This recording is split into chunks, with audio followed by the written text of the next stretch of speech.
ನಮ್ಮ ಇವತ್ತಿನ ಒಂದು ವಿಷಯ ಬಂದು ವೈವಾಹಿಕ ಬದುಕಿನ ನೇರ್ಪು ಅಂತ, ಅಂದರೆ ಮದುವೆ ಆಗಿರೋರಿಗೆ ಸಂಬಂಧಪಟ್ಟಿದೆ.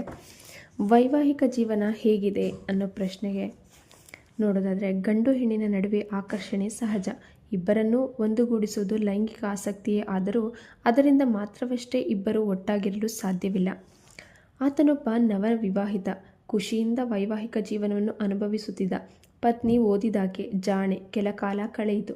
ಆತ ಕೊರಗಲಾರಂಭಿಸಿದ. ಪತ್ನಿಯಲ್ಲೇನೂ ಸಮಸ್ಯೆ ಇರಲಿಲ್ಲ. ನಾನು ಒಂಟಿಯಾಗಿದ್ದಾಗಲೇ ಚೆನ್ನಾಗಿದ್ದೆ, ಬದುಕಿನಲ್ಲಿ ಮಜಾ ಇತ್ತು ಎನ್ನಲಾರಂಭಿಸಿದ. ಏನಾಯಿತು ಅವನಿಗೆ ಅಂತ ನೋಡಿದ್ರೆ, ಪತ್ನಿ ಬದಲಾಗಿರಲಿಲ್ಲ. ಮದುವೆಗೆ ಮುನ್ನ ಆತ ದುಡಿದ ಹಣವನ್ನೆಲ್ಲ ತನ್ನ ಸುಖಕ್ಕಾಗಿ ವೆಚ್ಚ ಮಾಡುತ್ತಿದ್ದ. ಸಿನಿಮಾ, ಮೋಜು ಮಸ್ತಿ, ಒಳ್ಳೆಯ ಊಟ, ಗೆಳೆಯರೊಡನೆ ಪಾರ್ಟಿ ಮಾಡುತ್ತಾ ಖುಷಿ ಪಡುತ್ತಿದ್ದ. ಮದುವೆ ಬಳಿಕ ಇದನ್ನೆಲ್ಲ ನಿಲ್ಲಿಸಬೇಕಾಯಿತು. ಮನೆ ವೆಚ್ಚಕ್ಕೆ ಹಣ ಕೊಡುವುದು, ಪತ್ನಿಯ ಖರ್ಚು ವೆಚ್ಚ ನೋಡಿಕೊಳ್ಳಬೇಕಾಯಿತು. ಆತನಲ್ಲೇ ದೋಷವಿತ್ತು. ದಾಂಪತ್ಯ ಸುಖಕ್ಕೆ ಕೆಲ ತ್ಯಾಗ ಮಾಡಬೇಕಾಗುತ್ತದೆ. ವಿವಾಹಿತ ಹೆಚ್ಚು ಜವಾಬ್ದಾರಿ ಹೊರಬೇಕಾಗುತ್ತದೆ. ಪುರುಷರು ತಮ್ಮ ವೈಯಕ್ತಿಕ ವೆಚ್ಚ ಕಡಿತಗೊಳಿಸಬೇಕಾಗುತ್ತದೆ. ದಾಂಪತ್ಯ ಸುಖವೆಂಬುದು ಹೂವಿನ ಸುಗಂಧದಂತೆ. ಗಿಡವನ್ನು ಪೋಷಿಸದೆ ಹೂವಿನ ಸುಖ ಸಿಗುವುದಿಲ್ಲ. ಇನ್ನೊಬ್ಬನದು ಬೇರೆಯದೇ ಕತೆ. ಆತನಿಗೆ ಒಳ್ಳೆಯ ಕೆಲಸವಿದೆ, ಒಳ್ಳೆಯ ಸಂಬಳವಿದೆ. ಆತನ ನಡವಳಿಕೆಯಿಂದ ಸಹೋದ್ಯೋಗಿಗಳು ಆತನನ್ನು ಇಷ್ಟಪಡುತ್ತಾರೆ. ಆದರೆ ಮನೆಯಲ್ಲಿ ಆತನ ವರ್ತನೆ ತದ್ವಿರುದ್ಧ. ಸಣ್ಣ ಕಾರಣಕ್ಕೂ ಪತ್ನಿ ಮೇಲೆ ಕಿರುಚಾಡುತ್ತಾನೆ. ಕೈ ಎತ್ತಿದ್ದೂ ಇದೆ. ಕೆಲವೊಮ್ಮೆ ಬೇರೆಯವರ ಎದುರು ಇಂತಹ ವರ್ತನೆ ತೋರಿಸಿದ್ದಾನೆ. ಇದರಿಂದ ಆತನ ಪತ್ನಿ ಆತ್ಮವಿಶ್ವಾಸವನ್ನೇ ಕಳೆದುಕೊಂಡಿದ್ದಾಳೆ. ಮಕ್ಕಳು ಆಕೆಯನ್ನು ಗೌರವಿಸುವುದಿಲ್ಲ. ಸದಾ ದುಃಖಿಯಾಗಿ ಇರುವ ಆಕೆ ಗಂಡನನ್ನು ಪ್ರೀತಿಸದಿರುವುದು ಸಹಜವೇ. ಪತ್ನಿಯನ್ನು ಸಹೋದ್ಯೋಗಿಗಳಿಗಿಂತ ಹೆಚ್ಚು ಗೌರವಿಸಬೇಕು, ಪ್ರೀತಿಸಬೇಕು. ಆಗಷ್ಟೇ ಪ್ರತಿಯಾಗಿ ಪ್ರೀತಿ ಸಿಗುತ್ತದೆ. ಪತ್ನಿ ತನಗಿಂತ ಕಡಿಮೆಯಲ್ಲ, ಆಕೆಗೂ ಆತ್ಮಸಮ್ಮಾನವಿದೆ ಎಂಬುದು ಅರಿವು ಅವನಿಗೆ ಅಗತ್ಯ ಇರುತ್ತದೆ.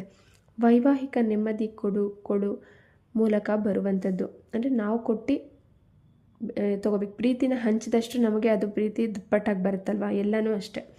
ಈಗ ನಾವೊಬ್ಬರನ್ನ ಪ್ರೀತಿ ವಿಶ್ವಾಸದಿಂದ ಚೆನ್ನಾಗಿ ಮಾತಾಡ್ಸಿದ್ರೆ ಅವರು ನಮ್ಮನ್ನು ಚೆನ್ನಾಗಿ ಮಾತಾಡ್ತಾರೆ. ನಾವು ಗೌರವ ಕೊಟ್ಟರೆ ಅವರು ಗೌರವ ಕೊಡ್ತಾರೆ. ನೀವು ಪದೇ ಪದೇ ಗೌರವ ಕೊಟ್ಟರು ಅವ್ರು ನಿಮಗೆ ಕೊಡ್ತಾ ಇಲ್ಲ ಅಂದರೆ ಅಂಥ ಸಂಬಂಧಗಳು ಬೇಕಾಗಿಲ್ಲ ಅಲ್ವಾ. ಆ ಥರದ ಸಂಬಂಧಗಳನ್ನ ಕಳ್ಕೊಳ್ಳೋದೇ ಬೆಟರು. ನಿಮ್ಗೆ ಯಾರು ಮರ್ಯಾದೆ ಕೊಡ್ತಾರೆ, ನೀವು ಅವ್ರಿಗೆ ಮರ್ಯಾದೆ ಕೊಡಬೇಕು. ಮತ್ತೊಬ್ಬನ ಪತ್ನಿ ಹೇಳುತ್ತಾಳೆ, ಸ್ನೇಹಿತರ ಮನೆಗೆ ಹೋದಾಗ ನಾನೊಂದು ಮೂಕ ಪಶುವೋ ಎಂಬಂತೆ ತನ್ನ ಪತಿ ವರ್ತಿಸುತ್ತಾನೆ, ಹೀನಾಯಿಸುತ್ತಾನೆ.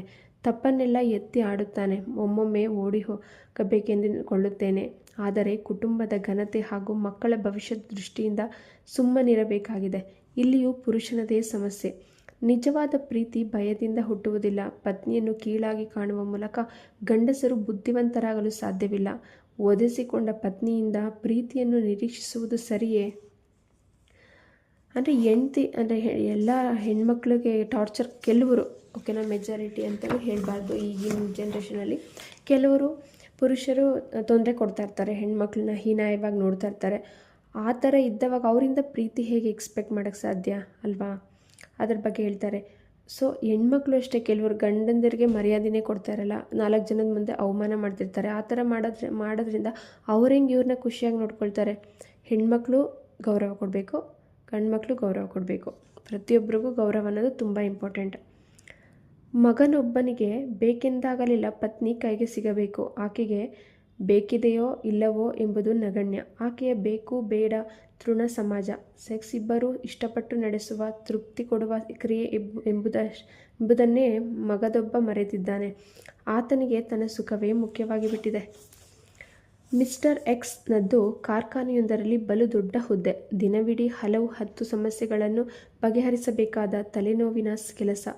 ಕೆಲವೊಮ್ಮೆ ಕೆಲ ಸಮಸ್ಯೆಗಳು ಬಗೆಹರಿಯದೆ ಹಾಗೆಯೇ ಉಳಿದು ತಲೆ ತಿನ್ನುತ್ತಿರ್ತವೆ. ಆ ತಲೆನೋವಿನೊಂದಿಗೆ ಆತ ಮನೆಗೆ ಬರುತ್ತಾನೆ. ಗಬಗಬನೆ ಒಂದಷ್ಟು ತಿಂದು ಹೆಂಡತಿ ಮಕ್ಕಳೊಡನೆ ಮಾತನಾಡದೆ ಮಲಗುತ್ತಾನೆ. ಇಂತಹ ಮಾನಸಿಕ ಸ್ಥಿತಿಯಲ್ಲಿರುವಾಗ ಮಾತನಾಡಿ ಹಗುರಾಗಲು ಪತ್ನಿ ಹೇಳುತ್ತಾಳೆ. ಏನೇ ಮಾಡಿದರೂ ಆತ ಮೌನ ಮುರಿಯುವುದಿಲ್ಲ. ಪತ್ನಿಗೆ ಇದೆಲ್ಲ ಗೊತ್ತಾಗುವುದಿಲ್ಲ ಎಂಬುದು ಅವನ ಅಭಿಪ್ರಾಯ. ಆಕೆ ವಿದ್ಯಾವಂತೆ, ತನ್ನಷ್ಟು ತಾಂತ್ರಿಕ ಪರಿಣತಿ ಇಲ್ಲ. ಆಕೆಯ ಬಳಿ ಈ ಕುರಿತು ಮಾತನಾಡುವುದು ವ್ಯರ್ಥ ಎಂಬುದು ಆತ ನಿಲುವು. ಅಂದರೆ ವಿದ್ಯಾವಂತೆ ಆದ್ರೂ ಕೆಲವೊಂದು ಟೆಕ್ನಿಕಲ್ ಅರ್ಥ ಆಗಲ್ಲ ಅಂತ ಅವಳ ಹತ್ರ ಶೇರ್ ಮಾಡುತ್ತಿರಲ್ಲ, ಸೈಲೆಂಟಾಗಿರ್ತಾನೆ. ಆದರೆ ಹೆಣ್ಣು ಮಕ್ಕಳು ಸ್ವಭಾವತಃ ತಿಳುವಳಿಕೆಯುಳ್ಳವರು. ಅವರ ತಾಳ್ಮೆ, ಸಾಮಾನ್ಯ ಗ್ರಹಿಕೆ ಪುರುಷರಿಗಿಂತ ಹೆಚ್ಚಿರುತ್ತದೆ. ವಿದೇಶದ ಡಿಗ್ರಿಗಳು ಬಗೆಹರಿಸಲಾಗದ ಸಮಸ್ಯೆಗಳನ್ನು ಸಾಮಾನ್ಯ ಪ್ರಜ್ಞೆಯಿಂದ ಪರಿಹರಿಸಬಹುದು. ಪತ್ನಿಯ ಸಲಹೆಗೆ ಕಿವಿಯಾದರೆ ಆಕೆಯ ಆತ್ಮವಿಶ್ವಾಸವೂ ಹೆಚ್ಚುತ್ತದೆ. ಇದಕ್ಕೊಂದು ಉದಾಹರಣೆ ಹೇಳೋದಾದರೆ ಮಂಗಳಯಾನ ಅಂತ ಒಂದು ಫಿಲಿಮ್ ಇದೆಲ್ಲ, ಹಿಂದಿ ಫಿಲಿಮು. ಅಕ್ಷಯ್ ಕುಮಾರ್ ಮತ್ತು ಇವರು ಅವ್ರ ಹೆಸರು ಭಾನು ಅನಿಸುತ್ತೆ, ಮಾಡಿದ್ದಾರೆ. ತುಂಬ ಚೆನ್ನಾಗಿದೆ ನೋಡಿ ಅದು. ಅವ್ರಿಗೆ ಯಾವ ಥರ ಒಂದು ರಾಕೆಟ್ನ ಲಾಂಚ್ ಮಾಡಬೇಕಾದ್ರೆ ಹೆಂಗೆ ಐಡಿಯಾ ಬರುತ್ತೆ ಅಂದರೆ, ಅಡುಗೆ ಮನೆಯಲ್ಲಿ ಪೂರಿ ತೇಲ್ಸ್ಬೇಕಾದ್ರೆ ಅದನ್ನು ಎಕ್ಸಾಂಪಲ್ ತೊಗೊಂಡು ಐಡಿಯಾ ತೊಗೊಂಡು, ಸೊ ಗ್ಯಾಸ್ ಆಫ್ ಮಾಡಿದ್ರೂ ಕೆಲವೊಂದು ಪೂರಿಗಳನ್ನ ತೇಲ್ಸ್ಬೋದು. ಅಂದವಾಗ ಅವ್ರಿಗೊಂದು ಐಡಿಯಾ ಬರುತ್ತೆ. ರಾಕೆಟ್ ಲಾಂಚ್ ಮಾಡಬೇಕಾದ್ರೆ ಸೂರ್ಯನ ಎನರ್ಜಿ ತೊಗೊಂಡು ಅದು ಮುಂದಕ್ಕೆ ಹೋಗೋದಕ್ಕೆ, ಅದು ನೀವು ಫಿಲಿಮ್ ನೋಡಿದ್ರೆ ಕ್ಲಿಯರಾಗಿ ಅರ್ಥ ಆಗುತ್ತೆ. ಸೊ ಅಂದರೆ ಎಷ್ಟೊಂದು ಐಡಿಯಾಗಳು ಮನೆಯಿಂದ ಸ್ಟಾರ್ಟ್ ಆಗ್ತವೆ ಅಂತ ಹೇಳೋದಕ್ಕೆ ಬಂದೆ ನಾನು. ಪತ್ನಿಯ ಸಲಹೆಗೆ ಕಿವಿಯಾದರೆ ಆಕೆಯ ಆತ್ಮವಿಶ್ವಾಸವೂ ಹೆಚ್ಚುತ್ತದೆ. ವೈವಾಹಿಕ ಜೀವನ ಸುಖದಾಯಕವಿರುವಲ್ಲಿ ಪತ್ನಿಯರ ಪಾಲು ಇದೆ. ಎಲ್ಲ ಮಹಿಳೆಯರು ಸಚ್ಚಾರಿತ್ರ ಸಹನೆಯ ಶಿಖರಗಳೇನೂ ಅಲ್ಲ. ದಾಂಪತ್ಯದ ಬಂಡಿ ಸುಖವಾಗಿ ಸಾಗಲು 2 ಚಕ್ರಗಳು ಅಗತ್ಯ. ಪರಸ್ಪರ ಅರ್ಥ ಮಾಡಿಕೊಳ್ಳುವ ಸಹನೆ, ಕಷ್ಟ ಸುಖವನ್ನು ಹಂಚಿಕೊಳ್ಳುವ ಮನಸ್ಥಿತಿ ಬದುಕನ್ನು ಸುಲಭಗೊಳಿಸುತ್ತದೆ. 2 ಕೈ ಕೂಡಿದರೆ ಮಾತ್ರ ಚಪ್ಪಾಳೆ ಎನ್ನುವುದನ್ನು ಮರೆಯಬಾರದು.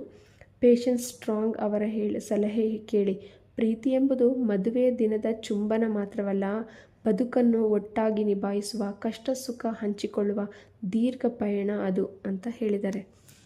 ನಿಮ್ಮ ಅನಿಸಿಕೆ ಏನು? ಕಮೆಂಟ್ ಬಾಕ್ಸಲ್ಲಿ ತಿಳಿಸಿ. Thank for listening.